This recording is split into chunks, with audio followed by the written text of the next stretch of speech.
उसको एक्सेप्ट किया और वो हमारे बीच बच्चों का प्रोत्साहन करने के लिए उपस्थित। ओके, सोहा, क्या रिएक्शन था पहला आपका the moment they approach you with this cause?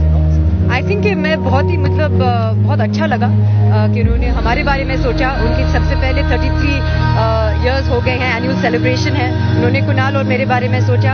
I think क्योंकि हम अग्री करते हैं, सब अग्री करते हैं कि हम सब की ज़रूरत है ग्लोबल वार्मिंग से अगर हमें बैटल करना है, और वो हमारी अपनी ज़िंदगी में शुरुआत से हम कोशिश करते थे। मेरे अब्बा हमेशा अपने दरवाजे पे वो येलो पोस्टेड नोट्स छोड़ते थे कि टर्न द लाइट्स ऑफ, तो वो हमारी सोच है बरसों से। तो we were very happy to be a part of it because it's something we agree with.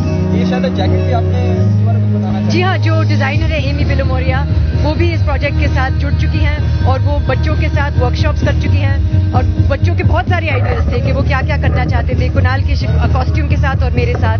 And with my jacket they have done the basic concept of recycling and reusing. जो चीज़ें हम फेंक देते हैं, जैसे कि कुशन कवर्स जब पुराने हो जाते हैं या बटन्स जो गिर जाते हैं जिनकी ज़रूरत नहीं होती हमें, they have used all of that to create this. All of it is recycled, all of it is reused. Okay, Kunal, आपसे जानना चाहेंगे इस इनिशिएटिव के बारे में जी, क्या कहना चाहेंगे, कितना सही कदम है ग्लोबल वार्मिंग को? आई थिंक ये सालों से, हम जब स्कूल में थे हमें भी इसके बारे में बताया जाता था, और मेरे ख्याल से सालों से इससे जूझ रहे हैं, ना सिर्फ हम बल्कि पूरी दुनिया।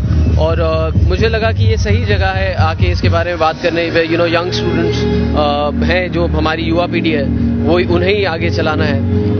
और जिस तरह से आई थिंक जब हम भी छोटे थे यही बातें हमसे भी कही जाती थी कि तब कमर्शियल्स भी देखते थे हम टीवी पे कि ब्रश करते वक्त आप जब नलका बंद रखें ताकि आप पानी बचाएं, या आप कमरे में ना हो तो इलेक्ट्रिसिटी सेव करें और बिजली बंद कर दिए करिए। अभी नहीं, जो when I was growing up the things that I saw changing were, क्योंकि पोल्यूशन रोड्स पे इतना बढ़ गया है, ट्रैफिक इतना बढ़ गया है, तो अगर आप किसी जगह चल के जा सकते हैं तो उसे चल के जाएं, ना सिर्फ की गाड़ी निकालें and stuff like that. So all these things are very important, और जितना हम इसे बांटेंगे, जितना इसके बारे में अवेयरनेस क्रिएट करेंगे, कम से कम जैसे मैंने स्टेज पे भी कहा कि हम we can only delay the process of this global warming reaching its adverse effects. हमने देखा पिछले कुछ सालों में सुनामीज एंड एनवायरमेंटल चेंजेस, आज बारिश हुई बॉम्बे में, तो ऐसी सारी चीज़ें हो रही हैं, और कहीं ना कहीं global warming is responsible for all these things. तो हमारा घर है, हमारी दुनिया है, अगर हम इसे बचाना चाहते हैं तो हमारे हाथ में।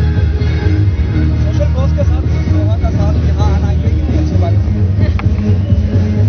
कॉज फिर भी वही रहता। अब से और हम साथ आए हैं तो जो बातें मैं कवर नहीं कर पाता वो कर लेती हैं, और जो वो कवर नहीं कर पाते मैं कर लेता हूँ, तो it's a good team work. दोनों के बारे में क्या कहना चाहेंगे? दोनों आपके करंट जनरेशन में लोग पसंद करते हैं दोनों को, और दोनों को साथ बड़ी मुश्किल से देखा जाता है, जो आपने कमाल कर दिया। आई थिंक ये आइडियल है आज की जनरेशन के लिए, और बच्चे लोग जो सेलिब्रिटी के